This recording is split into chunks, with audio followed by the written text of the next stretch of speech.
الأمر سهل، علبة أقراص منومة كاملة.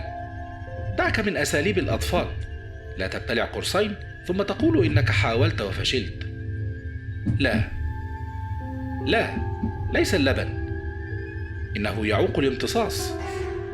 سوف يبدو الأمر كأنه النعاس، صدقني. تذكر ما مررت أنا به، تذكر أنني لم أختر هذه الطريقة الناعمة الجبانة. هنا سقط الكتاب من يدي. عما تتكلم هذه الفتاة بالضبط؟ كانت تواصل الكلام. يقولون إن المرأة تفضل أن تقتل نفسها بالسم، أما الرجل فيستعمل طرقا أعنف. من المضحك أن تنقلب الآية، وأن تكون المرأة هي البادئة ثم يجبن الرجل بعد رحيلها. ثم راحت تضحك بطريقة هستيرية شبه تمثيلية